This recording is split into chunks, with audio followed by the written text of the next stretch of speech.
All right. Well, welcome back to another edition of a live Inside BBI with John and Eric.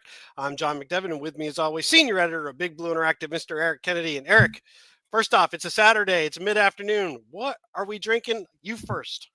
Perlenbacher Hefeweizen, if I'm pronouncing that right. I saw a video on the manufacturer of this, and I think I'm pronouncing it incorrectly if I was German, but Nice. Hefeweizen. So, All right. Well, I'm going with a Voodoo Ranger New Belgium Danger Beach IPA. It's part of that group of things I'm just trying, so we'll see. It's got a little bit more of a fruit flavor to it, and I'm not real big on fruit in my beer, but it's not bad. It's not bad. Anyway, so and you're I just wearing realized we have to get new pictures for your intro. We need to update those as we yeah. I was kind of thinking I've been messing with the different intros, and I was trying to play with a different one, and today just wasn't the day to try it out. I was doing it, but I'm like, I haven't been feeling the greatest, so I'm kind of like, I threw it all out. I was like, I'll use this one again. But yeah, gotta do a couple of different things there. But speaking of which, we do have stuff though. We have lots of we've 3 days of camp, and I feel like a lot has happened, even though not a lot has happened. You know, it's just it's a little more exciting than I kind of think the last few years were. You know, there's a different feel. There are some negatives, but let's start with the exciting part. What have you seen so far that's got you? I'm just laughing at Klaatu's early comment. All right. I knew someone's going to start pushing my buttons on this. All right. Yeah, big picture. Let's step back again. So there's 3 practices so far. None of them have been in pads. The first 2 were in shorts. They went to shells yesterday. First day was tight, close red zone, sort of like 5 yards in. Second day was full red zone, 20 yards in. And yesterday they opened it up a little bit, and they were going more half field yesterday. So, and the reason they do that, and John Schmelk has let us know this throughout the years, is they want to prevent soft tissue injuries. So they don't want players to open up full speed, running 50-yard fly patterns right off in the first day of camp. So they're building up. They originally had said the first full padded training camp practice was going to be Sunday. Then they said, for whatever reason, they said yesterday that it was going to be on Monday. So Monday, if you're going to camp, you should have full padded practice. Tomorrow, it'll be more like it was yesterday. So they're still amping things up. What that means is, again, we have to sort of take things with a grain of salt a little bit, because they are not, even while there's contact, they're still not smacking into each other with full pads, and that includes offense and defensive line especially. So they're rushing into each other, they're knocking into each other, but it's not like it's going to be once they get the full pads on. So I wanted to preface everything we're going to talk about, that it's still not full go until Monday. Right, and I think, to Klaatu's, needling, it's probably a good thing, because all he did was throw JMS aside. JMS actually got treated similar to Superman did in most of his movie. He got his ass kicked on that play. But again, I would rather be Carter and not like the third string linebacker. I expect Carter to do that to a lot of people. And if he gets you on skates, the one thing he did on that move, he's going in, he's being physical, but then he twist and turn it through. That was a LT-like move, the way he spun around, grabbed him, and threw him and ran by. But it is a cause for a slight bit of concern with JMS, because he followed it up with the next practice with a number of bad snaps. So it is something to watch, but I don't know how you can really overly look at it. Yes and no. This is where social media gets out of control. And it's very reminiscent of a couple of years ago when people started posting a picture of Kayvon Thibodeau sitting by himself on the bench, and everybody started saying, he doesn't hang out with the rest of his teammates. He, that kind of crap. All right. 2 things. First of all, you can find bad plays of anybody in training camp, and if you take them in isolation, or good plays, and if you take them in isolation, it doesn't mean anything. So for instance, and I use this example on the site, there's a play from yesterday or 2 days ago where James Hudson destroys Brian Burns. Brian Burns comes off the edge, and James Hudson crushes him and drives him into the ground. Well, that doesn't mean Brian Burns sucks, and that doesn't mean James Hudson's awesome.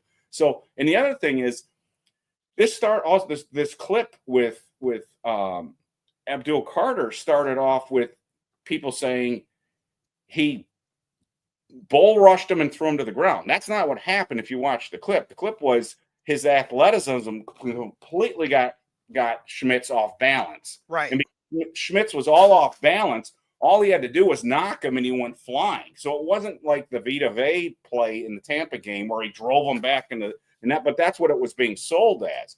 What happened is John Michael Schmitz, it does not have the athleticism to handle Abdul Carter. And thank goodness he does it. I mean, because Carter should be doing that to most centers, if not all centers in the NFL. That's the issue that Carter is going to present to centers. And you talked about this back in the day when we were doing the 1984 season, and you showed Lawrence Taylor coming up the middle on the Dallas blitz. And then you can go to the next year with Taylor was against Washington. They lined Taylor up against the Redskins and Joe Bostic in the middle, and he couldn't handle it. He couldn't handle LT coming up the middle, and he crushed Joe Theismann. So again, it sounds like I'm overly defending JMS, but I know people have it out for certain players on his team. Jalen Hyatt, JMS, Tay Banks. We can go down the list. So they're looking for plays to say, aha, that's it. I'm not saying JMS is going to be the answer. I don't know if it's going to be the answer, but don't take one play from training camp and go, that's it. Because again, on the same day, Jermaine Illuminor got smoked by Abdul Carter on a spin move, but nobody's talking about that. No one started a thread on, oh my God, look what Jermaine, you know what the storyline is here? Abdul Carter's pretty goddamn good. That's the storyline. Right. So good point. All right. Now, if JMS, there are two things to look for, or actually one thing to look for. It's what you have suggested and others have suggested is if we start to see another player get first team reps at center at some point, that signals that the coaching staff has said we need to light a fire under him or we need to make a transition. That hasn't happened yet. To date, the coaching staff, whether you agree or not, anyone agrees or not, they have stood by JMS. Sure. And they did not make any moves in the offseason to bring in competition for him. So that's where we're at. And we're running out of time. It sounds weird because camp just started, but we got a couple of weeks of camp, preseason starts, and then we're going live. There aren't that many padded practices between now and counting the preseason before it starts. So if they're going to make a move, they've got to do it now. And if they don't, it's JMS. I mean, that's where we're at right now. So unless, you mentioned Kubis, if Kubis isn't thrown into center and then this week, he's not going to be an option at center this year. Might be next year, but he's not going to be an option at center this year because they're not going to have time to get him ready. He did take some warm-ups the other day. He was warming up some center, which I was like, interesting. We just brought that up in the previous show. Which was good, and I saw you go, yeah, I was like, called it. Right. But again, I don't think he did that in practice. I think he was taking warm-ups. Correct. I agree. So, I think that's exactly it's the beginning of the process, and that's a good sign for him. And that's good for the Giants. But again, the clock's tick. I mean, the clock really is ticking. We've all seen how short these practices. I've come to the conclusion. I think somebody else on Twitter said it this week. I think it was one of the sports writers. In a way, it's a good thing that they're 4 deep at quarterback right now. But in a way, it's a bad thing because those snaps are getting taken away from Jaxson Dart and Jameis Winston right now. So, in a way, there's only so many snaps even for the quarterbacks right now. And one of these guys is not going to make the team. And I'm starting to wonder, I don't think they're going to do it, but I'm starting to wonder, would it be better to just sort of let Tommy DeVito go at some point so somebody can get more, so the other guys can get more snaps? I don't think they're going to do that. They're not going to. I'll emphatically say they're not going to do that. Yeah, I don't think they're going to do it either. But they're hurting. They're getting fewer snaps. Jaxson Dart's getting like 3 or 4 or 5 fewer snaps because of that, and so is Jameis Winston. So Tommy DeVito's only getting a handful of snaps, but he is taking snaps away from other people. I suspect that early on, some of that is when you're trying to evaluate the fourth, fifth, sixth, that's going a little deep. Third and fourth groupings, however those might be when you're this big in camp. It's usually three groups, first, second, third team. Yeah. You could say third team, but we know there's more guys on there that could possibly make the third team of an actual roster. You have too many people. So in reality, they mix people around and they kind of group them up. And some guys play with some of the other guys, like maybe play with Winston and Dart, and then other guys only are playing with DeVito. You need a guy who's going to do that, who knows the offense. You can't just have nobody. And I don't think you're going to play Winston with those guys at the very end, because he does need to work with the guys he might be playing with on a starting or backup situation. I think they're fine the way it is right at the moment. And I agree. DeVito's going to be there because he's going to play, I bet you, 2 quarters of the last game. There's no way that the Giants are going to risk Dart in any more than maybe a quarter, if they even do in the last game. It depends. If he's number 2, it actually might be Winston playing a down or 2 in the first couple of drives, and then DeVito plays the rest of the game. I hope that's not true. I know you and I usually agree. I hope that's not true. I want Dart getting as much preseason experience as he can possibly get. I'm not worried about him getting hurt. I'm not worried about any of that. I want him getting experience at this point. We'll see, because we've seen the way they've done it in the past, though. I'm just going by what Daboll has done in the past. But what I'll say is, I don't care about the quarterback so much in terms of having 4. They're not giving DeVito that many snaps right now. The offensive line part that you were just talking about, though, one thing we do want to consider is they're also probably being told, we're not, and even defensive lines, we're not crashing into each other here at full. I don't want you you can full speed moves, but I don't want you slamming into each other. We're not in full pads. They're probably a little bit. So it's a little easier when you're just less physicality, but more athletic piece of the offense and defensive line play. Carter's going to beat almost anybody athletically. You saw some of those spin moves. There's no way JMS is going to recover. What I didn't like is how easily he was just tossed aside. That was they got him off balance. That was the problem. He got completely off balance. And then, this is the problem with training camp when you're practicing against your own. And we see this every year. Andrew mentioned it every year. And it's the one I love training camp and I hate it. I love training camp because I've always loved this time of the year, because it's like Christmas for me. But what drives me crazy are the takes, and social media has made this even worse. The early takes based on 1 or 2 plays or clips. And again, I'm not saying this happened, but again, the Illuminor got beat. But so someone may say, well, Jesus, Illuminor is having a rough go. Well, no, that doesn't mean that he's having a rough go. You saw 1 clip. What you didn't see was every other clip where he blocked this guy, or the same thing with JMS. So if we had a full coaches review of training camp and we could watch every snap, and we could say, oh my God, John Michael Schmitz is getting abused all during practice. That's a different completely thing. But don't just take 1 clip and say, see, I told you he was going to be a problem. And I'm not saying he isn't going to be a problem. I'm saying we don't have enough evidence. We don't take 1 clip and say. So I'll give you another example. Malik Neighbors and Paulson Adebo have had a really good back and forth the first 3 days of camp. Adebo's had some good coverage on him, and Malik has gotten some plays on him. And there was a touchdown yesterday where Adebo fell down on the play. I think Malik was getting free of him anyways, but Adebo fell, and it was a long touchdown, an easy touchdown for him. If you see that, your first reaction might be, oh my God, Paulson Adebo stinks. Why did we sign him? He can't even run with the guy. He fell down on the play. So that's kind of what I'm getting at is, but also keep in mind that up until that point, it's been pretty equal. They've been going back and forth.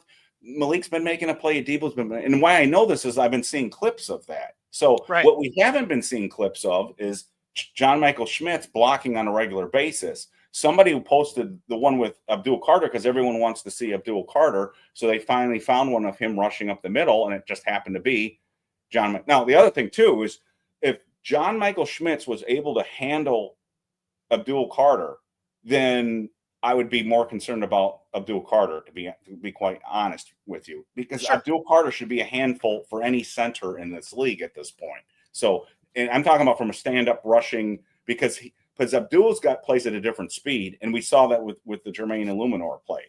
And I saw you commented on it. It was like you said, I think you said, I haven't seen speed like that since ... Yeah. Okay, so again, he's working at a different speed than all these guys. So big picture this, I want us to take a step back, and we'll talk about the individual stuff in a sec. Big picture is this, and I posted this on the website earlier. A number of people have said this, but I wanted to see if it was confirmed by a number of people. But the good news is this: defensively, the Giants are playing a lot more man coverage this year, and Shane's blitzing a lot more this year, which both of those things tell me one thing. He feels way more comfortable about the defensive backfield this year to man up and play that, and comfortable to send a blitz that the guys in the backfield won't get defensive backfield won't get abused in one-on-one situations. So we were all worried, and we'll have to still see if this happens in the regular season. We were all worried, will Shane Bowen adjust to the new talent he has?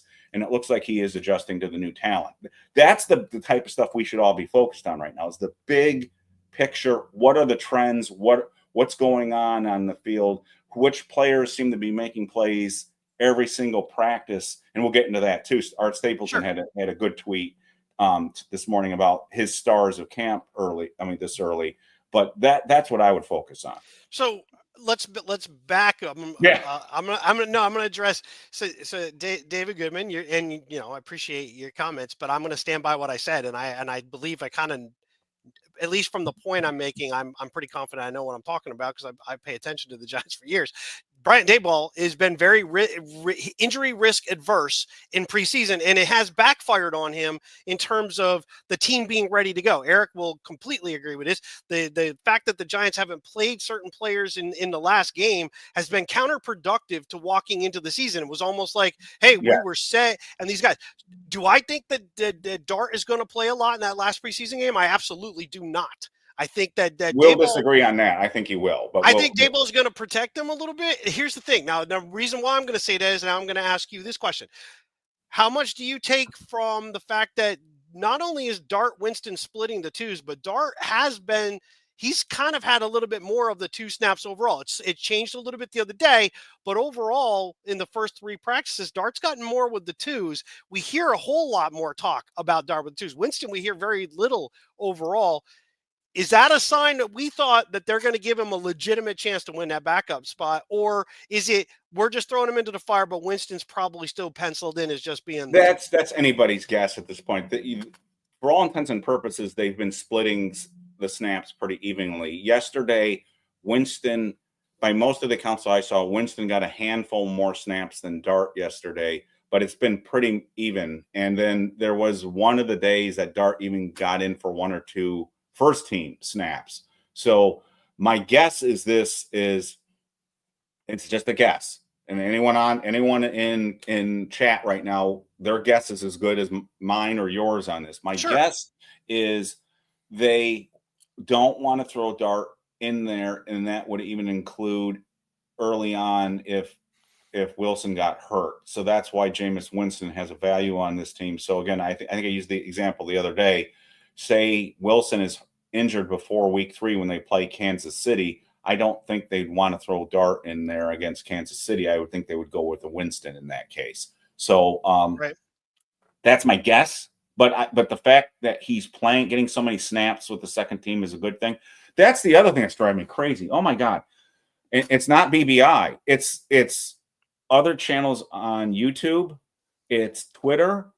It's Instagram. It's all these things. I don't know where this narrative has come out that Jaxson Dart's having a bad camp. I don't know if you've seen this, but there's even been videos on this about Dart's having a horrible. I don't know where that's coming from. Dart is doing exactly what all of us, well, I shouldn't say all of us, most of us expected, and he's doing some good things and he's doing some rookie things, and he's learning what it takes to be a pro. First practice he had a pick 6. He ended practice yesterday with maybe his best play of camp on the third day of camp, and I've got a clip of it here. I'll bring it up.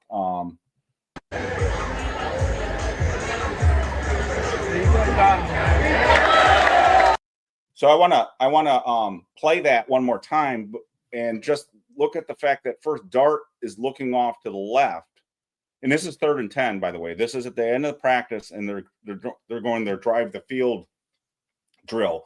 Right. Jameis Winston had started it off, and Jameis had a very good practice yesterday. My takeaway from yesterday was of the 3 quarterbacks, Jameis probably was the sharpest. He had a lot of dump offs, but he was probably the most efficient.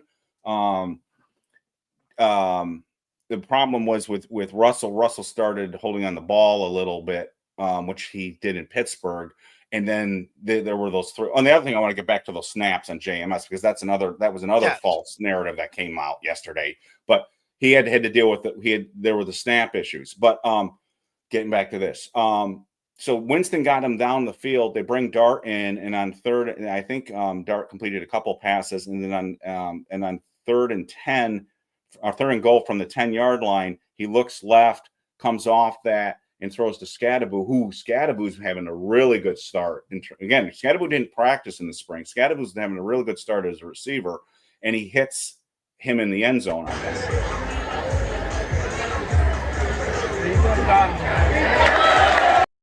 So anyways, to me, that was a beautiful play.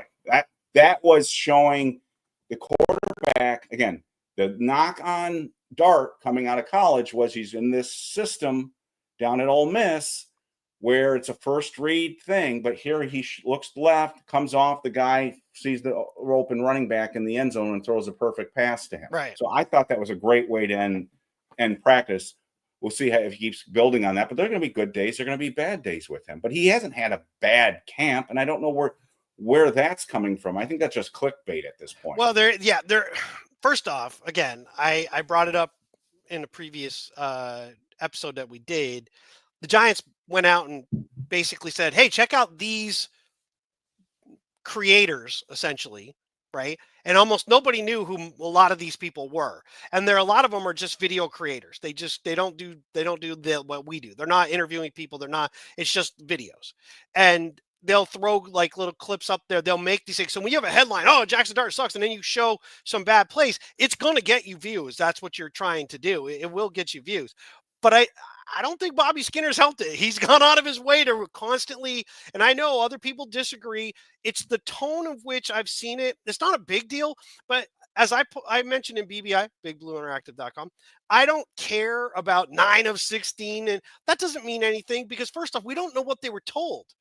If they're told, I want you to try to go here, I want you to press the coverage over there. We want to work on your contested catches, and we want to work on them contesting the catch. We want to put our defensive backs in a position to have to play it. The quarterback could be being told, I want you to place the ball over here. We don't know that. So, and John Schmelk said yesterday in his write-up that yesterday they were working on the dump offs and the screens. So that goes to exactly what you were saying, that, if they're doing that, they're being told to do that, and that could inflate the numbers too. Right. And this whole thing about the interception, and I get it. He's a rookie. I expected Eli was bad in a lot of practices early on when he first came on board. Aaron Rodgers' first pass in a Steelers camp was an interception. This is a guy who's been in the league forever. His first pass at his first camp with the Steelers was an interception. The Steelers stuff that's coming out of Steeler camp today is just as bad. They're dissecting every single Rodgers pass. I mean, football fans everywhere, relax, calm down. So, I mean, this is unfortunately the time period we live in now, where every little thing is under a microscope, and it drives me crazy. It's just take a deep breath, relax, look at trends. I think Klatsu said earlier, what is the big picture, Eric? Here, yes, big picture. Look at the big picture. Don't get wound up. I'm going to tell you right now, there's going to be a day coming up where Jaxson Dart looks like dog shit, and everybody's going to freak out, and it's not going to matter one way or the other. This isn't going to. No one's going to remember. No one's going to look back in November and go, "Geez, remember what happened back in July in training?" No one's going to remember that stuff. Right. I mean, and again, remember Darren Waller? Oh my God, Darren Waller is going to be awesome for us. And where the hell did that lead us? So it works both ways too. So just relax at this stuff. Look at. But I do want to because we were reviewing camp, I do want to talk about early winners, some people that have stacked some good days and plays together. Right And you and before, I need to make, because we're here and we're talking Giants, we can talk about some of the individual stuff too. Last thing, quick thing on the JMS, and everyone's going to say, "My God, you're his agent." There were 3 bad snaps on yesterday in practice until Dan Dugan came out and said one of the snaps was high. One went through Russell Wilson's hands, so that wasn't a bad snap. That was Russell Wilson not catching the damn ball. And he said the other one was either the quarterback wasn't ready for it, which means JMS either snapped the ball too soon or the quarterback wasn't ready for it. So we don't know who messed up on that. So again, only one of them was a physical error. Well, two of them were physical errors. One was on the quarterback, one was on the center, and the other one was a mental error. So again, that's that kind of thing that you've got to sort of step back and wait. And the other thing is injuries. So good news, there's been no injuries. oh, don't jinx it. We saw, there was this, you've seen this on Twitter already. Jalen Hyatt's over and he's getting his legs stretched and he's out. But it was a cramp issue, but they didn't say it right away because they didn't know, but it started people going, "Oh my God, here we go again." And then the other thing was Brian Burns and Wandale ran into each other yesterday, and they were making a big deal about it, as they probably should, because they were both on the ground for a little bit. But they got up and they walked off, and Art Stapleton tweeted out later that they're both fine. So that's gone on for the last decade with Twitter, unfortunately. As soon as there's an injury, everyone expects the worst until 9 times out of 10 there's no bad news. I mean, it even happened with the Justin Fields with the Jets. Everybody thought it was a major injury, and then he was practicing today. So those things you got to calm down a little bit too. So before you get to the good, who's been kind of standing out, Yeah. other things have been noticed, I wanted to talk about the other major split in time that we've talked about, which is the Flott Banks sharing of time. Cordell Flott has been getting a significant amount of time with the ones along with Banks. Banks being the number 1 pick versus Flott being a later round guy. To me, it's significant until it's not. And clearly the Giants aren't happy with Flott from last year, or with Banks from last year. Right. And a lot of it still has to do with two things. The playing the ball is one thing, right?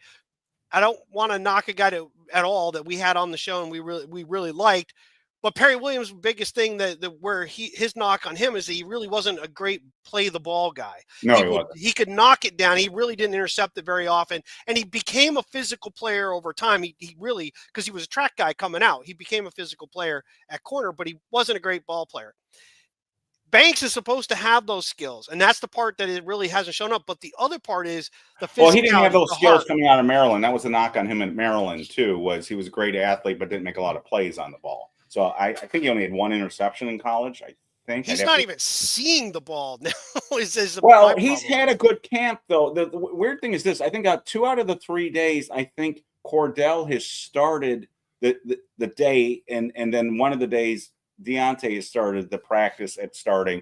Right. But everyone who's mentioned him keeps saying he's sticky. They keep saying he's been very sticky in coverage, and they're saying that he's doing pretty well. What I thought was interesting is one of our asshats, Capiche, who, again, pay attention to him on BBI, folks. He said Trey Hawkins is catching the coach. Now, we've heard this before, so I know people are going to go, "Oh, Christ." But he said he's making a run here. So that's great for the Giants because depth is an issue. So if Trey Hawkins really is making – Trey Hawkins, again, for those who don't remember, he looks the part. He's tall. He's big. He looks like the kind of – if you were going to make a corner, he's the kind – you would have him physically be what Trey Hawkins is. The problem is again, Wink Martindale had started him and kept talking him up, so we all had high expectations. He played early in the season. I think Dallas burned him. He got benched, and then last year he came in for 1 game. He played really well. He got an interception. We had no interceptions last year with 5, and Trey Hawkins, believe it or not, had 1 of them. And he got hurt in that game and didn't play the rest of the year. So the 1 game he did play last year, he was actually pretty good. But if Trey Hawkins can be a good backup, even just a good backup for us, that's great. So I think the Giants are actually in a good situation right now in this sense, is that they've got 3 guys that can possibly vie for the spot opposite of Adebo. And so if Tay Banks falters, it may not just be Cordell. It could be it might be so I'm going to throw Trey Hawkins in there too, Absolutely. just because of that. So, but yeah, you're right. There are 3. I think there are 3 battles going on right now. Tay Banks versus Cordell Flott.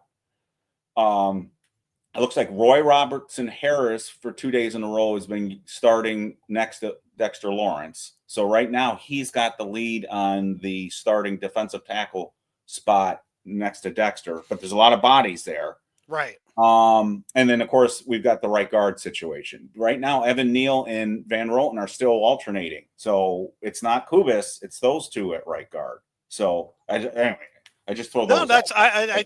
that's perfect. I like Hawkins a lot because I think he has one thing that the rest of the guys kind of don't have.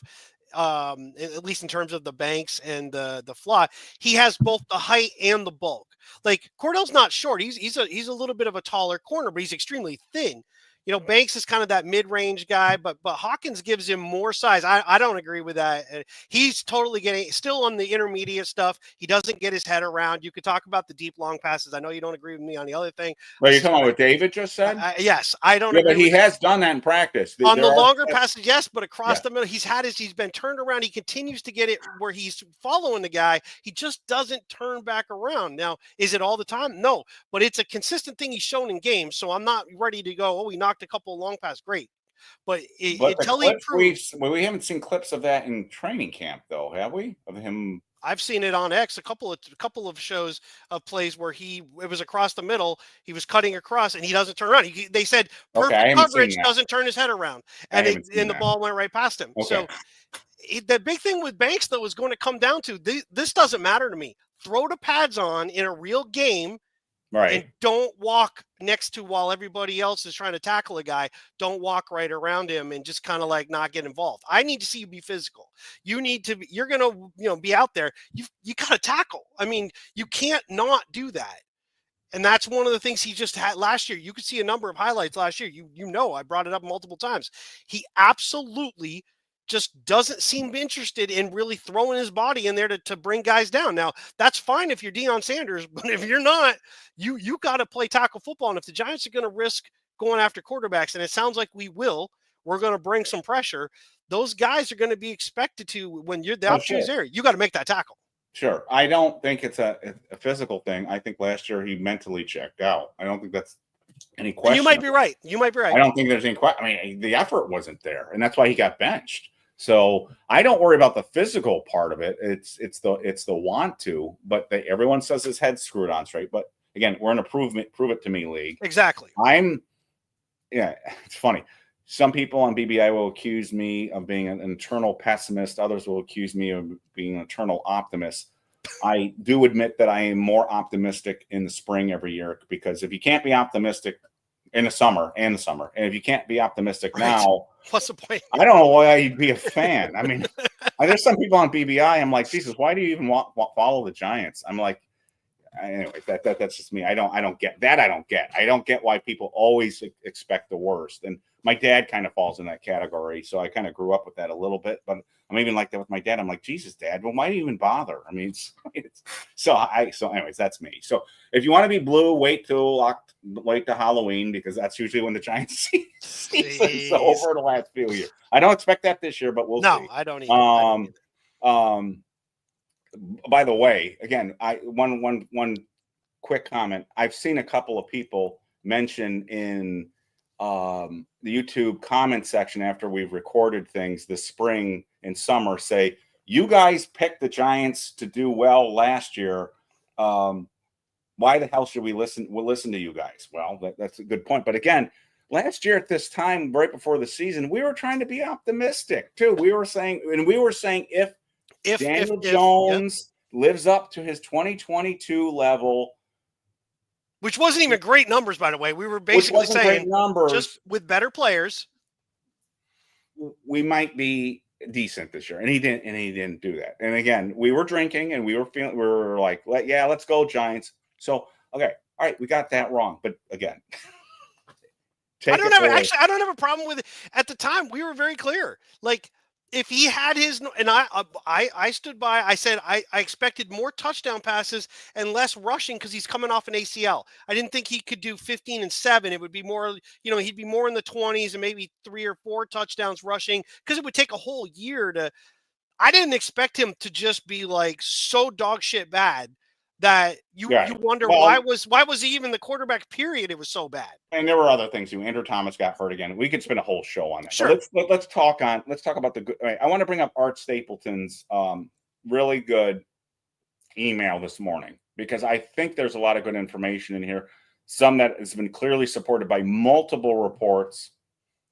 In some things that I've kind of like, well, his name keeps getting mentioned, and I'm glad Art sort of mentioned him. So he grouped them into 3 categories. One was the 4 stars players, Yep. the 4 stars who, and it's Malik Neighbors, Abdul Carter, Tyler Nubin. Tyler Nubin's had a good start, and it's not just a play here, a play there. He's been consistently good, and Brian Burns has been consistently good. So I don't think there are any surprises there. Right. The good news is Abdul Carter is on that list. I still feel that Abdul Carter is still kind of flying under the radar a little bit with us because of the interest in the quarterback situation. I'm not saying people are ignoring Carter, but it's not like we drafted just Carter and not Dart, and everybody's all completely focused every day, every play. What did Dart do? I mean, what did Carter do today? And in a way, that's a good thing, I think, because it means the pressure's not. I don't think the pressure would bother him anyway, but the pressure's not all on him. But Carter, so far, again, the pads aren't on. He's as good as advertised, if not better. Sure. So his fellow teammates, when they talk, when they're asked about him, they're like, they almost don't want to jinx it. They're almost like, man, he's good.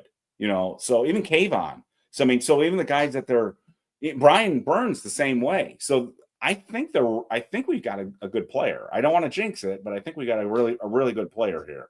He's done some of the things that when we were talking about it leading into start of free agency, we got into free agency a little bit, and then we started to go, okay, the Giants have signed these guys. Now we're projecting to the draft.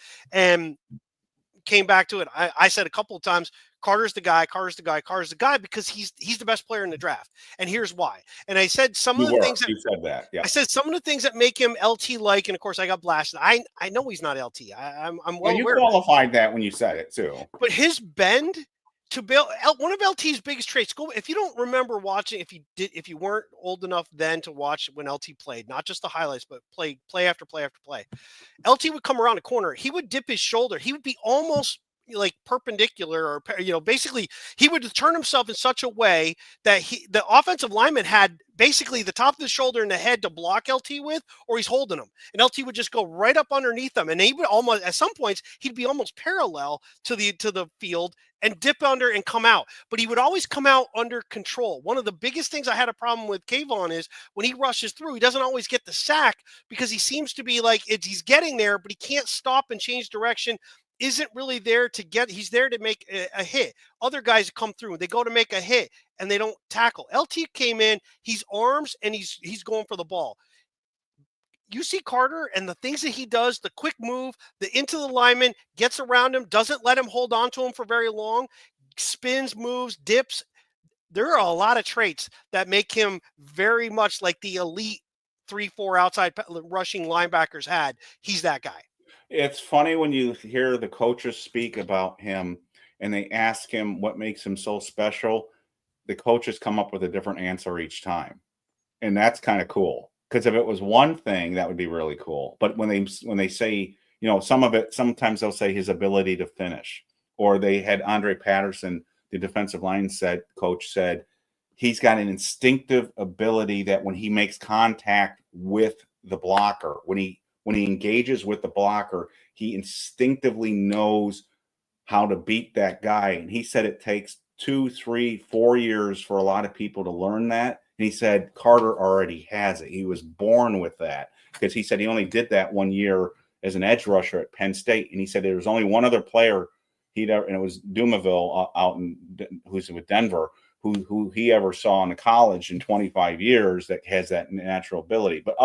And then when they talked to Charlie Bullen, the outside linebacker coach, he says his ability to close. So it's all this stuff. I just pray to God, please don't get hurt. Just stay healthy. Stop bringing up injuries. No, we're not. Look, we've all had PTSD as Giants fans. We have it. Well, we have to address. We have to talk about these things because I mean, look, when we haven't talked about them before, they get hurt anyway. So it's not that's true. That's true. So maybe it's the problem. We'll do the opposite. Yeah, so we'll do it. Costanza here. We'll do the opposite of what we've been doing. So, all right, let's keep going. So these are the more interesting things. So, his second tier was Watch Me rankings. And no. Read the whole thing because I want to know if you know what he's referencing. I have no idea what he's referencing. I knew you didn't. Okay. Yeah. Liv Morgan's a professional wrestler. She's in the WWE.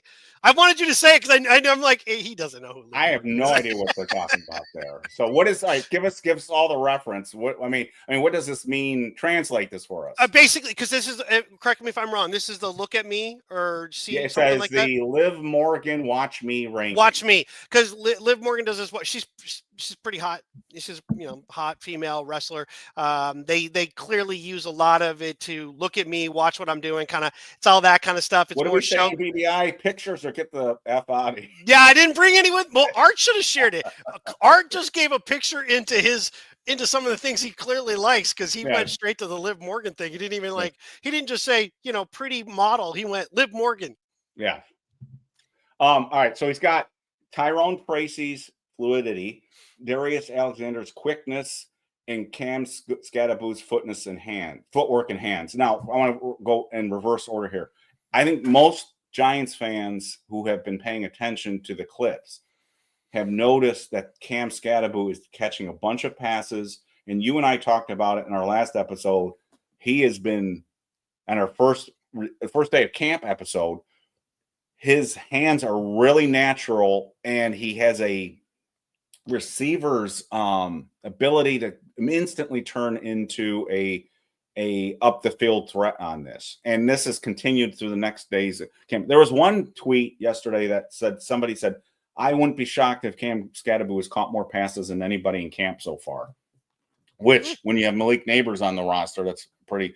So I think that one stood out. But the good news is this: we haven't heard that much about Tyrone Tracy because, again, you can't do much real running when there's no full pads. Sure. And we haven't heard much at all about Darius Alexander. Now, Darius Alexander, again, did not practice in the spring.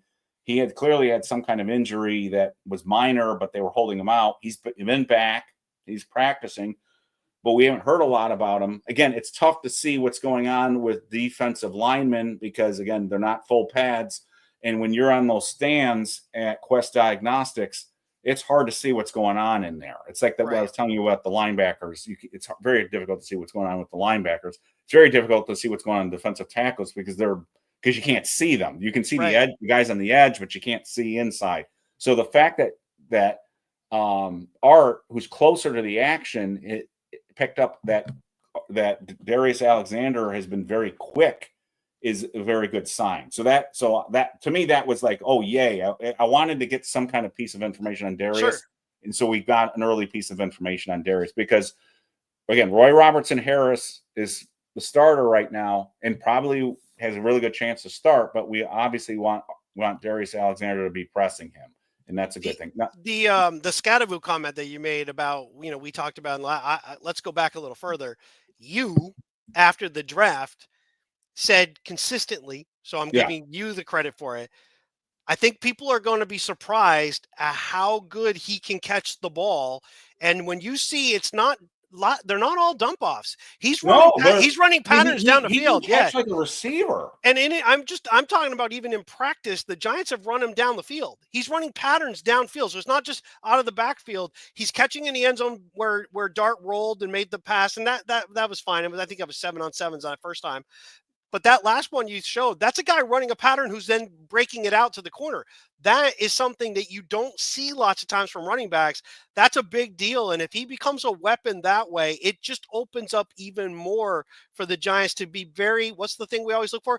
Varied in personnel and varied in what they want to do on the field. They were so one-dimensional last year when it came to the passing game was drop back, one's not open, drop it off, or we're running the ball. That's pretty much all we were. This gives you so many more options Well, if he again, can be a look. contributor. Well, again, look at this play again. I mean, look.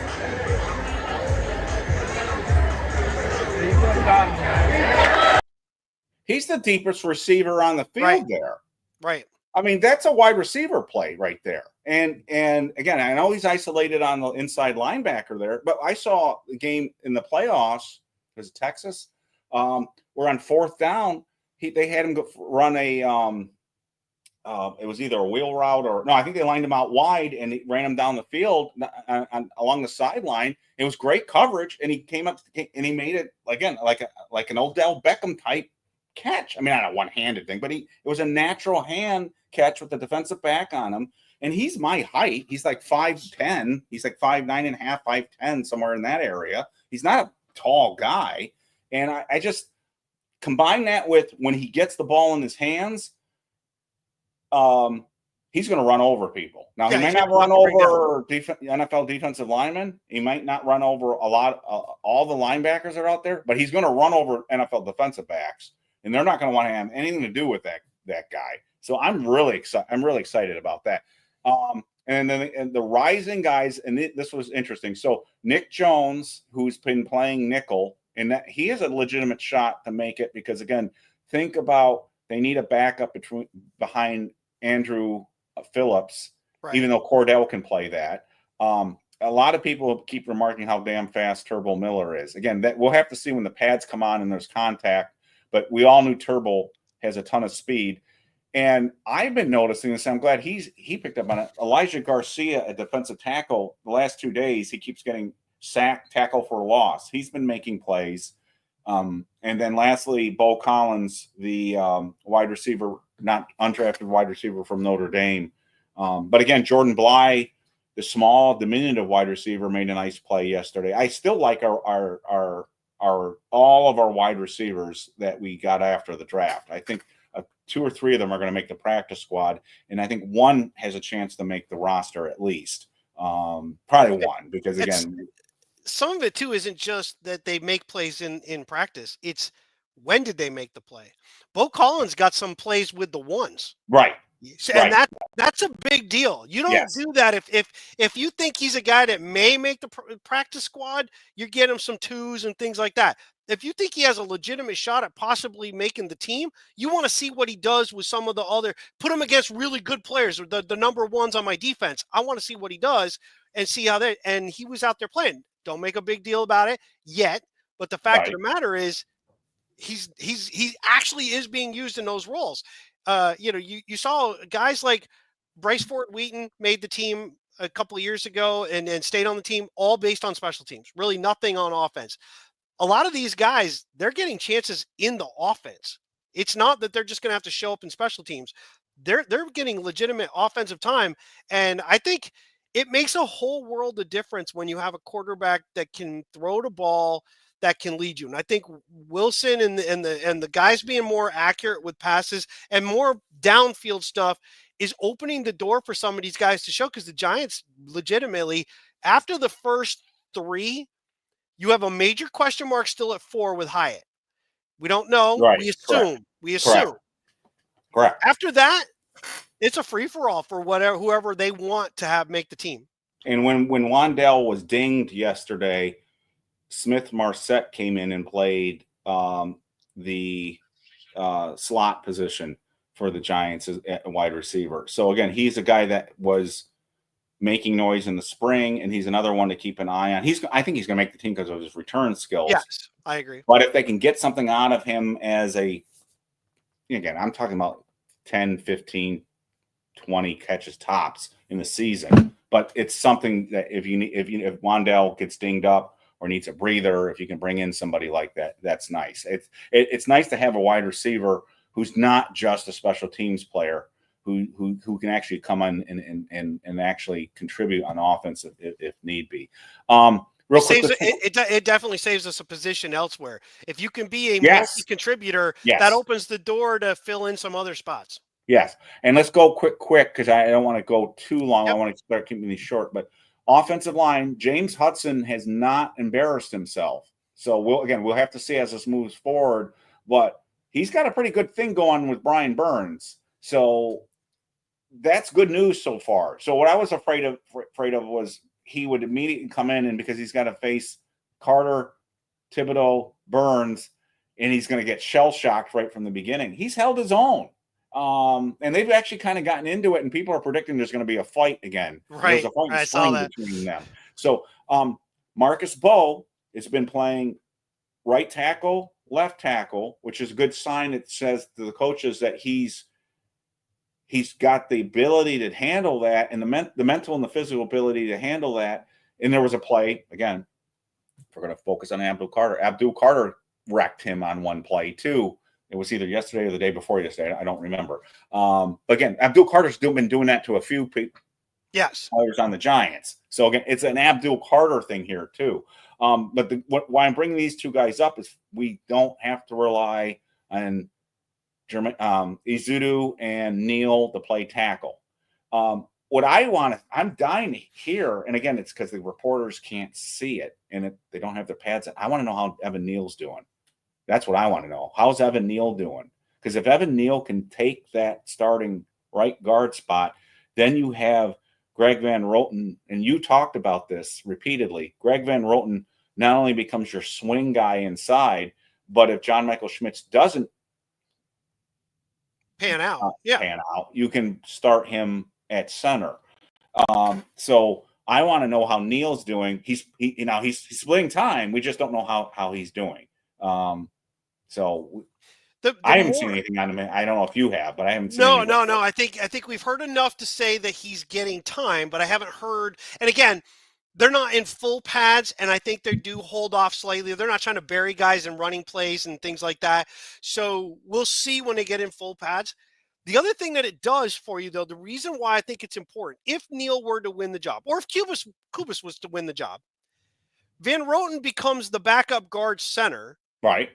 If Van Roten's the starting guard, now you have to almost consider carrying a guy who's legitimately more a center than he is a guard to be the backup center. Correct. This frees you up to not have to do that, and then you can carry multiple guards with a guy who's going to be the guard center backup. Right. Evan Neal winning a right guard job, and not just because he was a high pick, but also because of his size. The Giants really do want size inside. But that's just two things. The third thing is it really does give them so much roster flexibility, which I think when Van Roten's penciled in as the starter, you're now, not only is he potentially the weakest of your starting offensive linemen, it's not a knock on him. It's just the way that it is. The other guys, he would be the number 5 of the 5. But that also means I've got to do something at center. I've got to have somebody else as a backup center, and he might be really way more a center than a guard. Stinney can play both, but do you really want Stinney playing that much if you don't have to? If I can get Van Roten, who I can trust to throw in at right guard, I could throw him in at left guard. I could throw him at right tackle if I had to in a game. I want that guy as the backup. I don't want him to be the starting guard. You kind of want somebody to push Stinney off the roster, too. Yes. And now, when the Giants' offensive line was playing its best in the first 6 games before Andrew Thomas got hurt, Cy made this comment in one of his game reviews, early game reviews. He said, of the 5 guys he said they're playing well, but of the 5 guys that are starting, the one guy I would kind of like to replace is Van Roten. Now, he said that. It wasn't Schmitz. Sure. It was Van Roten. And it wasn't that he was saying Van Roten stinks. It's just he is who he is. So he's a better backup than you can win with him, but he's not really what you want. Now, everyone wants an all-pro guard that can pass block and crush the shit out of people. So can Neal become that? Who knows? I mean, Neal's obviously issues at tackle and pass protection were horrendous. Can he at least be serviceable inside, we'll have to find out. I don't worry about his run blocking inside. I worry about, again, it's the pass blocking. I think he's a little more protected in there, but we'll have to see. And he's got to be mentally able to pick up those stunts. He's got to be, he can't be like over here and somebody's coming around him the other way and has a free run to Wilson. All right. Other things to talk about real quick that have caught my attention. Russell Wilson is throwing to people that I was worried he wouldn't throw to so far. He's throwing to the tight ends, and he's been throwing to Wan'Dale Robinson. I was worried he threw a really nice touchdown pass early in it was the first day or second day of camp to Wan'Dale. That was a really nice play. Yes, it was. But he's also been throwing to the tight ends, which I was worried about. So that's a really good sign. Dart hasn't, people pick up on that pick six, but since then, the big criticism by some, including Bobby Skinner, but also other people, is, again, he's got to get rid of the ball quicker. He's holding the ball a little bit too long. To me, that's kind of like a to be expected type thing for a rookie. He's still processing the speed and the thing, and he doesn't want to have another pick six because he doesn't want all these jackals going, see, he sucks. So yeah, and so as long as you see that keeps speeding up and progressing, that's a good thing. Jameis has actually been pretty decent. He had a really good practice yesterday. I still feel bad for Tommy DeVito, but so the quarterbacks have been all right. There's been no like, oh my God, Russell Wilson looked horrible, or oh my God, Jaxson Dart looks terrible. Jaxson Dart does not look as bad as Eli did early on in his rookie year so far. That doesn't mean anything. I'm just saying, as a comparison's sake, early on, people were really worried about Eli because Eli didn't, especially early in the mini camps. They were like, "Oh, Jesus Christ, he can't even hit the broadside of a bar." Yeah, he was inaccurate, to say the least. And then real quick on the offense, Malik has been Malik again. It makes me a little bit nervous about that toe. I don't like the fact that, again, he hasn't put off. He said surgery's not out of the question after next season, which makes me think, well, why didn't you deal with it already? Other people have weighed in who have medical backgrounds and have said maybe a turf toe issue and they didn't want to do surgery or whatever, or he didn't want to do surgery and the Giants might have wanted to. I just don't like that. I wish this was past us, but it sounds like they're going to have to manage it. You've talked about it. We might see this thing where he's not practicing on Fridays again. Hyatt was out, so we didn't see him. Not a lot of noise from Darius Slayton yet, right? We haven't seen a lot. Not much. No. Some from Wan'Dale. Anyway, anything that on offense that you've known? Theo Johnson making plays, I guess. Too. I think the tight end involvement is huge. I think I think you specifically took some shots about talking about Fedoni at Nebraska, and people were like, "Oh, you're overblowing this guy," and whatever. Well, he made a beautiful one-handed catch in the back of the end zone. That was awesome. I mean, I know that was just a 7-on-7 drill, individual drill, but that was a hell of a catch. I think what people need to settle down is, we are allowed to talk about potential and interest, and the team is what, 80, 90 guys right now. I mean, you're hoping these guys, I mean, you're not saying they're going to be all pro, but anything that some of these guys can do on the lower end of the roster, and I mean lower end money wise, is huge for the Giants. They're, again, tight against the cap for this year, mainly because, we paid out some big contracts and whatever, and they can do it. Bellinger actually has had some plays. There's been early on the first day, he had a touchdown from Russell Wilson on the first practice. I like the fact that, I don't know if you saw it. Did you see the clip of where I believe they're in goal line, or at least they're in the red zone? Yeah. And it's a snap to Russell, and he starts dropping back, and Dulcich is running underneath, and he just pitches it to him through the line, and Dulcich takes it in. That's a 2022 style of play of what the Giants did that they totally forgot about 23 and 24. I was just going to mention Dulcich has been making a lot of plays, to the point where even John Schmelk said the other day on Big Blue Kickoff Live, he said, or whatever they call their show, I can never keep them straight, but he said, man, he was agreeing with something that I had said earlier. He's not agreeing with me, but he said, I don't see how the Giants don't carry 4 tight ends. And he said, man, Dulcich is number 5 right now, but Dulcich is making a ton of plays. So People are all over. They have different. There's a clip today from a Giants guy on pod who thinks Bellinger should be getting more snaps, and I don't know how anyone knows what snaps he's getting in all of that. I think Bellinger very much is still in the picture. However, Dulcich, I would not discount Dulcich making this team, and they're not going to carry 5 tight ends, which means somebody would have to go if he does make this team. What's good is what you just said. The bottom tier of the roster is getting better. This is a better if we didn't have a bitch of a schedule and we knew what we were getting at quarterback, I think this could be a pretty decent team this year. But we'll get into that later when we do our stuff. But when you look at the names on this team right now, and again, names don't mean, but Javon Holland, Adebo, Carter, Burns, on the defensive side of the ball, Okereke. I mean, there's a lot of talent on this team. These are players, and again, before people say, "Well, Jesus, Eric, you're just being a Giants fan," and these are players that other teams would very much like to have on their roster. You know, the Giants let Saquon Barkley go, and look what he did.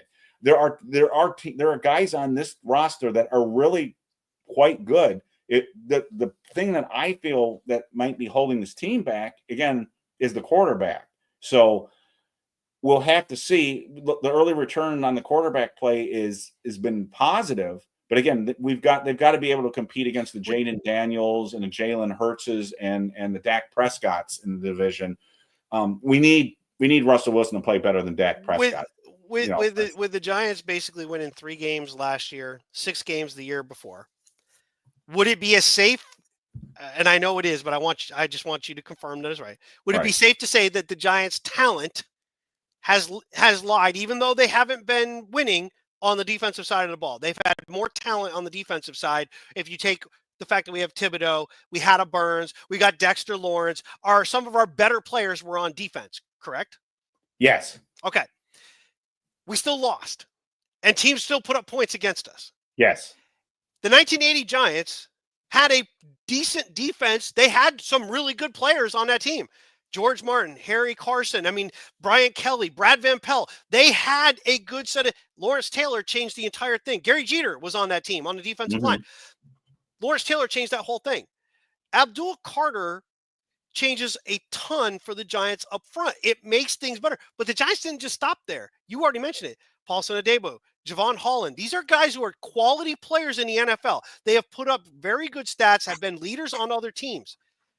Defensively, we have the potential to be very good, and more pressure on the quarterback should generate more turnovers, which is something we totally lacked the last 2 seasons, but in 22 was a massive factor in why the Giants got off to the start that they did and why they won the games that they did.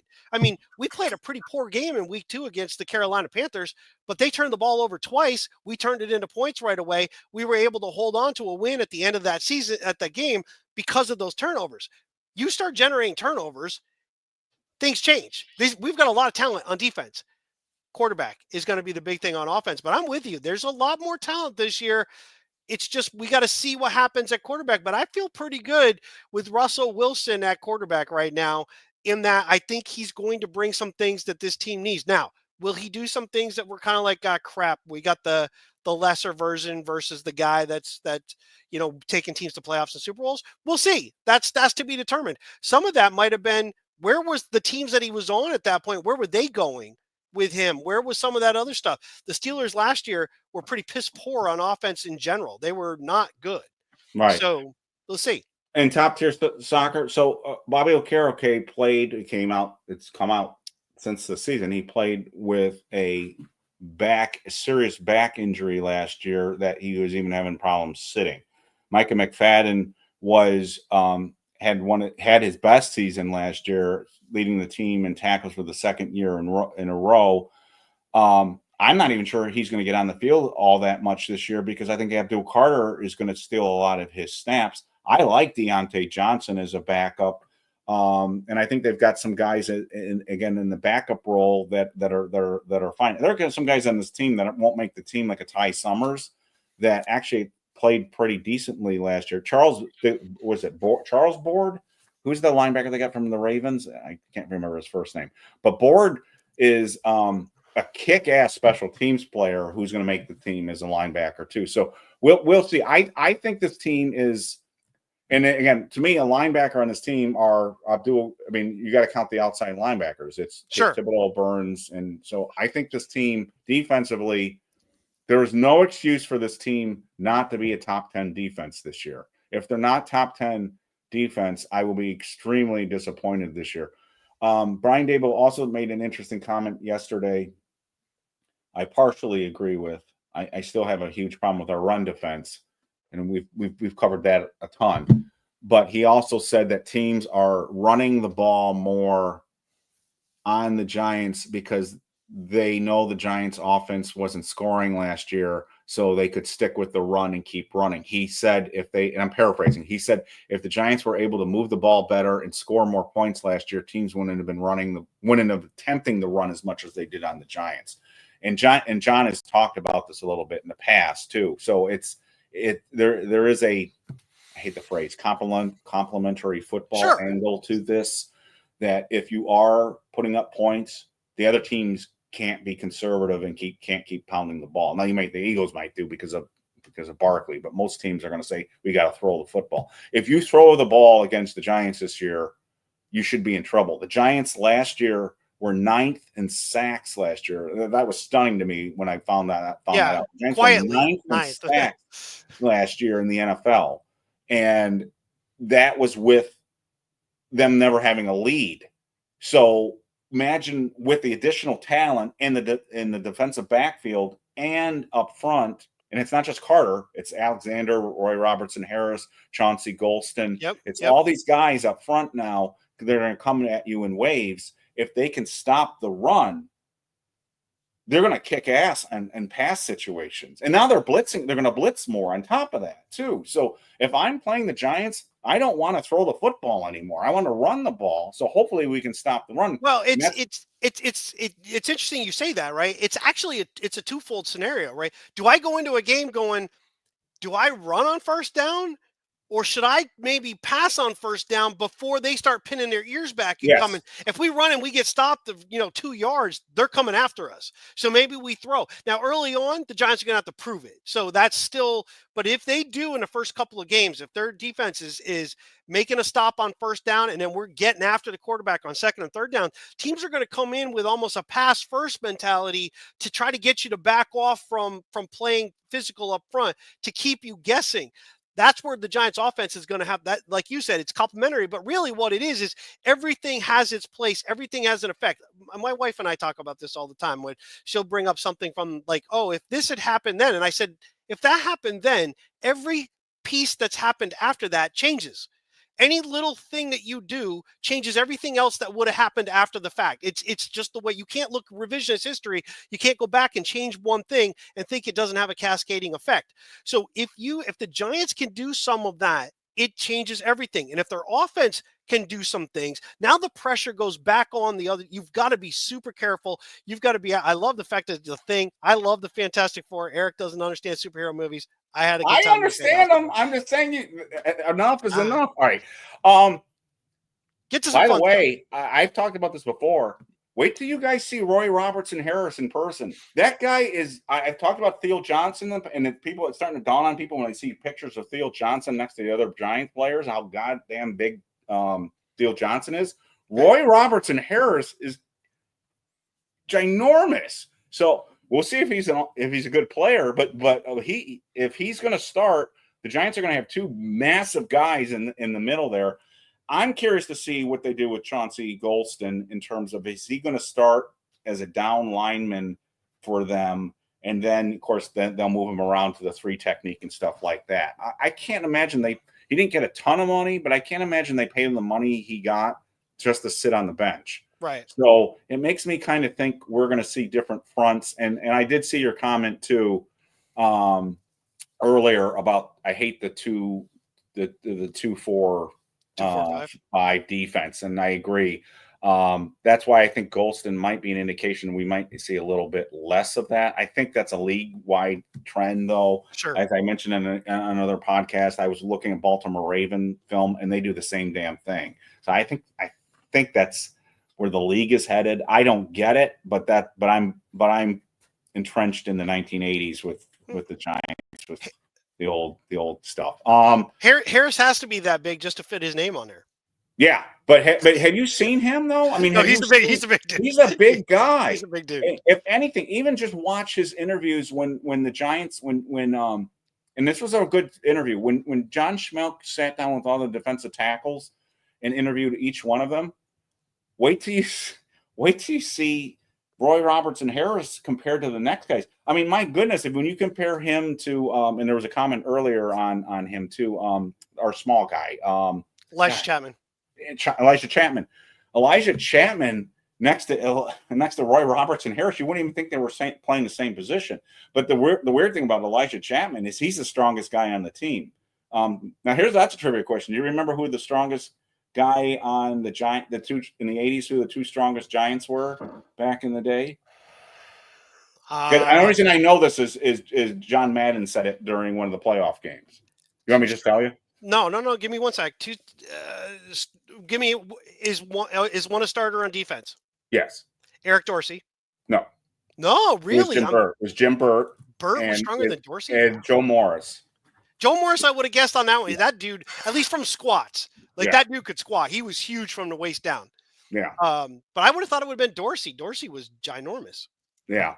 But maybe that was later, but I think it was a later playoff game. He didn't mention Dorsey. You're anyways, probably right. You're probably right. All right, so quickly, let's move defense. Everyone seems to be mentioning that the defensive backs have been very sticky, including Deonte Banks. They keep saying practice. There's been a number of practices where they say it's funny that word sticky it keeps being mentioned with Tay. It's sticky coverage today. Debo looks as good as advertised, but he's got a good battle going on with Malik. So that's a good thing for both of them. That'll iron sharpens iron. That's a good thing. Tyler Nubin is making a lot of plays on the ball. What stood out to me yesterday wasn't the play where that was the high snap and he almost had the pick six to Wandale. It was he stayed with Malik Neighbors across the field. And this was a safety, and he was able to do it. See, again, that's one of those clips where people will go, what the hell's wrong with Malik Neighbors if he can't get away from Tyler Nubin?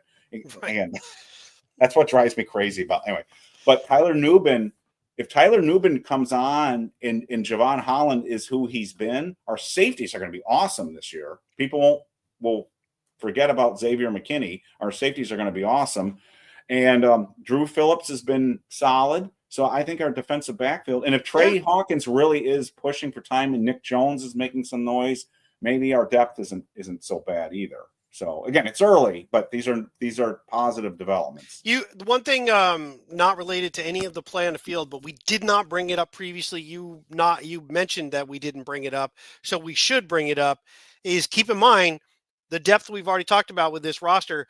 But when cuts happen, the Giants are going to be very at the top of when people are released to have it. You had mentioned this before, so we want to make sure we cover that. Cy brought it up on Twitter, and I was going to bring it up in our last show, and I forgot. And then Cy tweeted, I'm like, oh my God, I forgot to mention it. We're going to be third on the claim wire, a claim list. So Shane said they've got teams they've designated people in the building to follow each team this year, and they're going to really scan the waiver wire when cuts occur. Now, personally speaking, I think this roster is way better than it's been the last few years. So I'm kind of hoping we don't pick up too many guys, but we might get one or two guys that could really help us too. Yeah, that's a good question. Hell no. Well, did you see that though? That Ricky, did you see my post about Ricky? I did not see that.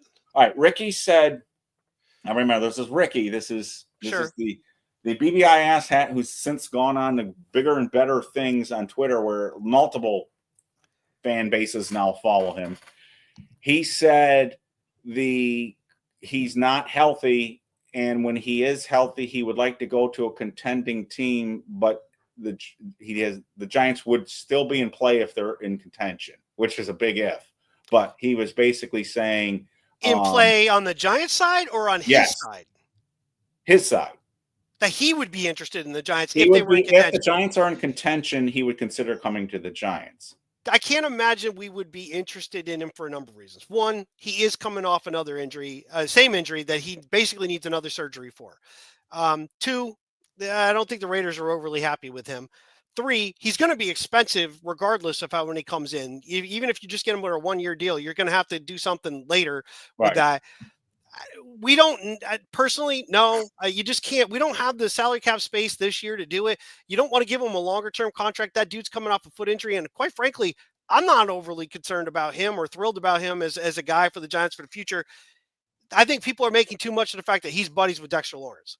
That's really that. And remember in Hard Knocks, if they weren't going to go Brian Burns, they wanted Christian Wilkins. But so we went Brian Burns and we spent a shit ton of money. And now I know, but it was between those two guys that they were interested. Again, I'm not. I just think we have too much money with other guys. This guy's going to want money when he goes to wherever he's going to go. Right, but it's nice to dream. So I'm not going to discount it. Would you be cool with it? Because I'm not. I don't like. To those bastards who are saying we're being too optimistic. Look, we're going to be in first place in late November, and Christian Wilkins is going to say, "I want to be part of that Super Bowl team." That's what's going to happen, John. Have another beer. We didn't even do our preview yet. You're already doing shit like that. Okay. All right, so let's wrap this up. Get to some fun stuff. Let's do some negative, real quick. Negative. Anything negative? To me, so far, again, the best thing is no injuries. Yeah. Knocking on wood. This is wood. I'm knocking on wood. Knock on it that I would have liked to, and again, it's early in the first two practices. We're all tight red zone stuff, but I want to see another wide receiver make some noise. Wan'Dale's done some things, but Slayton's been very quiet. Jalen was out yesterday. I want to see Jalen or Darius catch some moon balls here. I want to see some. Yeah. I want somebody else, not named Neighbors, to start making some big plays down the field. That, to me, and the offensive line, because I know at one point, we had our good friend here covering the draft, Dave. Yeah, Dave was in earlier. Dave, I'm doing the 2026 draft simulators already. He's getting overstimulated, man. When I'm bored and I've got something, I do a draft simulator. So I'm got this offensive lineman down.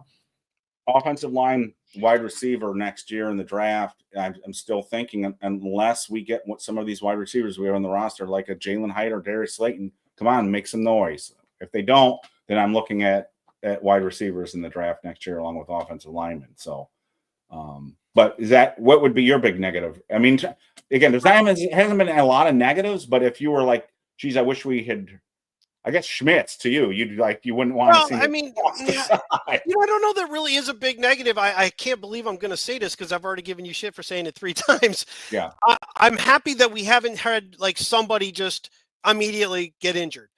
The Broncos just had Drew Sanders, I believe, just got hurt and was carted off the field earlier. I don't want anything like that, so that's good. The only negative, I guess, so far is really just sort of like we don't really know still what we have on the old line, on the interior portion, running set. Yeah, that's fair. Right guard's not, and center's in flux because we have expectations for JMS as being a third-year guy that he may or may not be getting to. It depends on how you want to look at this. It's early, but last year he didn't live up to what we thought he would be developing to. That's fair. But some of it too is like cohesion is huge. And the Giants don't have cohesion yet on either side of him. Runyon's been injured. He's now back. And your right guard spot has been in flux. You don't really want it to be Van Roten per se. The Giants would love somebody else to win it. And then you've got Neal, hopefully. And then from Neal, it's Kubis. And if it's not Kubis, maybe it's both slides. There's a lot to be played. Iron out the right guard and JMS. So I would say offensive line is the big thing. And then, from there, it's more just, what do we see from the receiving group? I know Neighbors. I'm pretty confident in Wan'Dale. I like Wan'Dale more than a lot of people do. Slayton is Slayton.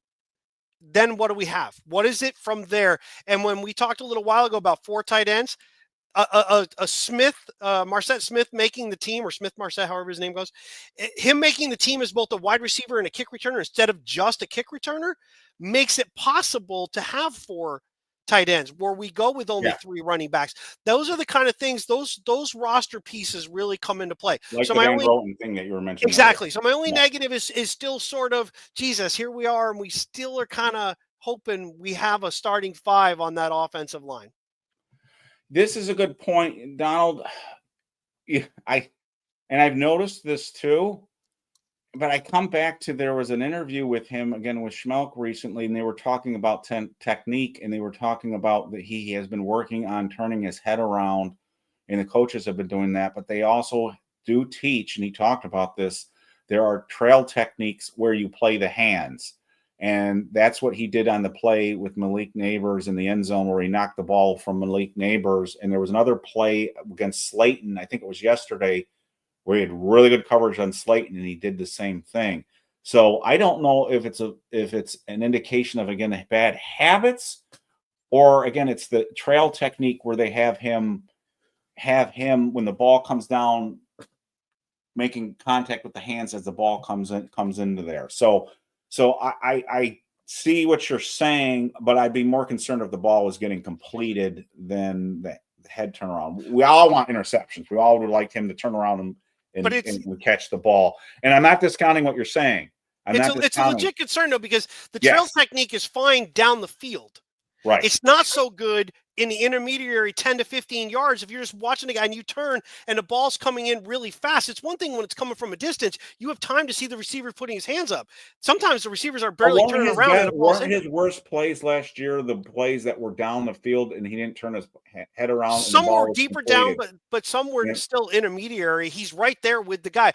I saw in practices what I saw was the clip. I didn't see that, but I'll keep my eye open. I'm not trying to defend the guy. I just didn't see it. I want to say it was a contested throw to Neighbors, but don't quote me on that. I know that it was whoever it was. They said sticky coverage. He was right there. Once again, didn't even see the ball. Yeah. There's a lot of good comments here. Last thing too, we're not talking enough about, and again, we're going to try to do these every couple of days, 2 to 3 days. You and I are going to try to do these training camp reviews. So we should jump off because, again, I want to try to keep these short. We're not talking about enough about the running backs. We talked about Scadaboo. I really like Tyrone Tracy. I really like Scadaboo.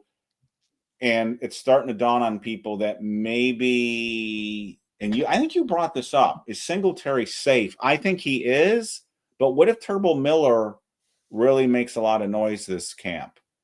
To me, it's hard to keep 4 running backs. Cy has made the argument in the past that Turbo Miller's not that special, and you can get a guy like that on the practice squad, and no one's, if you cut him, no one's going to pick him up.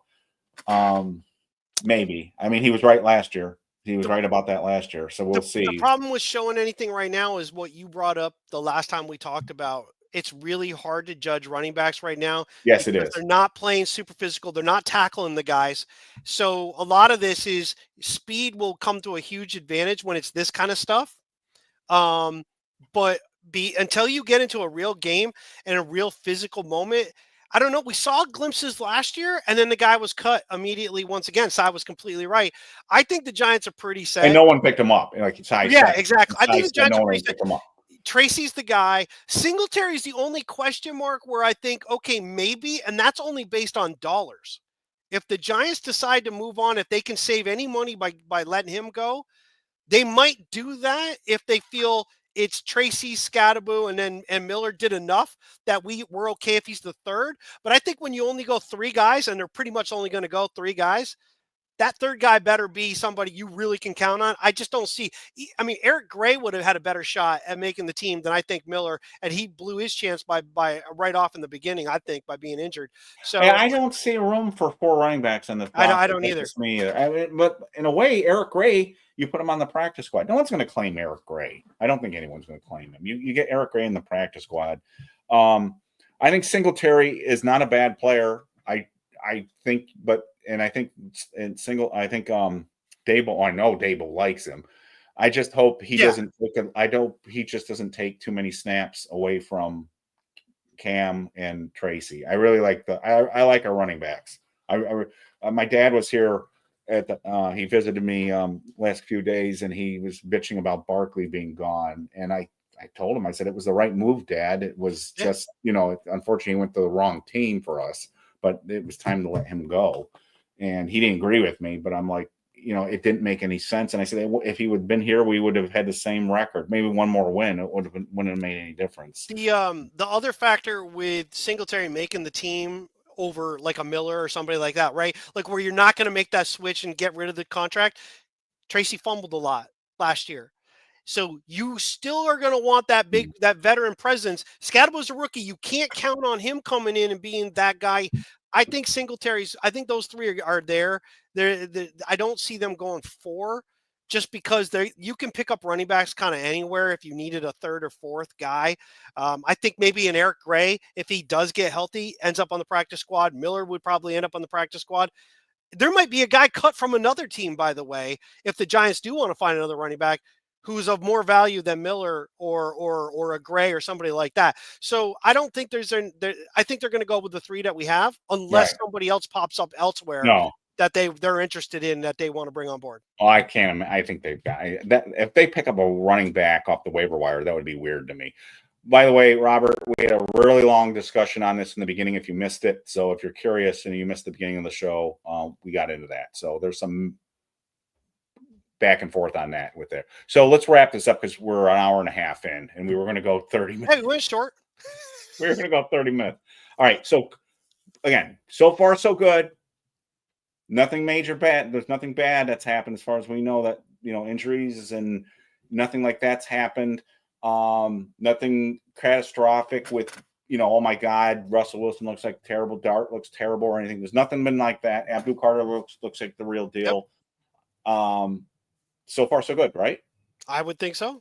Okay. I would think so practice tomorrow, Sunday. It starts at 10.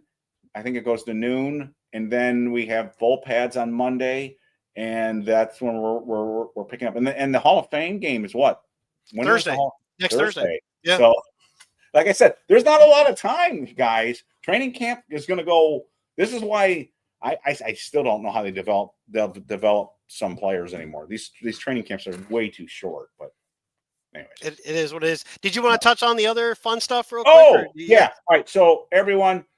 So we have our logo up in the corner here. You see the inside BBI. So we've been asked by numerous people, of course we wanted to do it anyways, to do merchandise for the show. This is a little bit too complicated and doesn't really, stylistically, I don't think really fits for shirts and glasses and pints and frosted mugs and hats. So my daughter came up with this. Wait a minute. We want to see your, that's I didn't put the white background. This has a white background, but that's the wrong thing. That's the PNG. Sorry, Bob. But it's going to be something like this. But imagine this with a white background. It looks a lot sharper. This doesn't look good with the black background. But this would be like on a shirt, on a pint glass, on a hat. And we've been doing this with playing around with this, and it looks really sharp. So wanted to get feedback on this. I wish I brought up the right one. Oh, no, actually, that on a glass would have no background. I know that. Yeah, that would look perfect on. It does. It does. I wish I didn't. I don't like that. It's fine. I mean, I think people get the idea. If it had a white background, it would be bright white. Yes. Yeah. So I'll get the better picture the next time we do a show. But anyways, so if coffee mug, maybe we should do that too. But maybe I can bring up the other one now while we're talking. But anything else that you wanted to bring up, John, while I try to bring this up? No, I mean, I think it'll be interesting to see. I don't know. I mean, I have a feeling I've seen some things said. It's going to be blistering hot here. Heat warnings today. It's well over 100. There you go. That's what it looks like. With the heat index here, it's over 100. Tomorrow, it's going to be well over 100. I'm assuming it's that way. Up the East Coast, it's still pretty warm. So I'm curious to see how well the Giants manage that. Hyatt with the cramps is a little bit of concern. No matter how much he bulked up from the waist up, from the waist down, he's still a fairly thin guy, and so he could easily, cramping up can easily be a thing for somebody like him. I want to see some of these guys they got to step up, right? You can't miss any of the practices. Hyatt really needs all that he can to develop. Yes. And again, I'm not saying it's a big deal. He missed one, he left early and missed one. Not a big deal.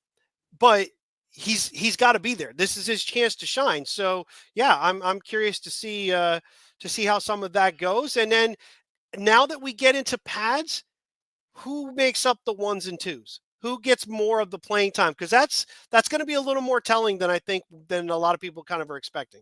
Yeah, and I want to see Evan Neal. So I don't think we're going to get a good read on some of this until the preseason games start. But I want to see Evan Neal play and get a good feel for him and Schmitz. Those are two big key guys there. I don't worry about Runyon. I don't worry about Andrew when he's back.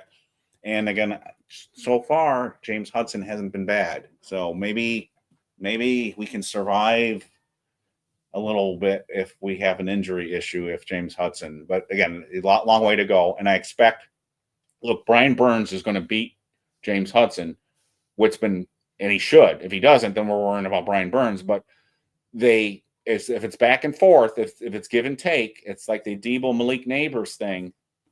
What a great signing that would be for the Giants to have a real backup tackle that can go both sides. So that's another guy to really watch is James Hudson moving forward, because right now he's the starting left tackle right now. Oh, last thing. Andrew Thomas yesterday did put on his uniform and did do agility drills. And he looked pretty good. He was picking his feet. He was really, I mean, for a guy, if you've got issues coming off a Liz Frank kind of thing, he was moving around pretty well for a guy his size. Yeah, and it worried me because I watched Phil Sims's podcast with his son Matt. Yep. And he had visited the Giants training camp, and he was kind of being doom and gloom with Andrew Thomas. And he says, I don't know, they don't want to really talk about it, but they're worried about him. And I'm like, oh, Jesus Christ, does he know something? And then, he comes out yesterday and he's doing the agility drills. And I'm like, oh, and again, it's a long way to go, but that's a really, really good sign. He wouldn't be doing that if he's not getting close. It wouldn't be. You could interpret that as a couple of ways. The Giants are worried about the fact that he has been injured multiple times. Right. Even though it was a freak on the missed field goal and whatever, the fact of the matter is he's been injured and it's been lower body stuff. So those are things that sometimes are hard for big guys. So would they be concerned? Sure. You paid him a shit ton of money. Absolutely. And he's integral to the fact of this team winning. So, but he's for a guy that is on the pup, he sure was moving around. Like he's putting force down. I know it's not the same thing as blocking guys, right. But if you watched him move around, he didn't seem limited. Evan Neal last year, when they even got to start to practice, he still looked like there might be something kind of bugging him a little bit. He didn't move around. That's just the way he moves. No. Well, maybe, but it's nice. What the hell happened there? I'm still pissed off about it. All right, we got to get off. All right, thank you guys for watching. We're going to try to do these quicker and shorter. We keep saying that. We're not doing it, but we get into this, and we're excited. I mean, I'm excited about the season, so I'm probably a fool, but I'm excited about the season. I can't wait for the preseason. So I'm psyched. Yeah. So with that, like, subscribe, all that good stuff, and we'll catch you again real soon.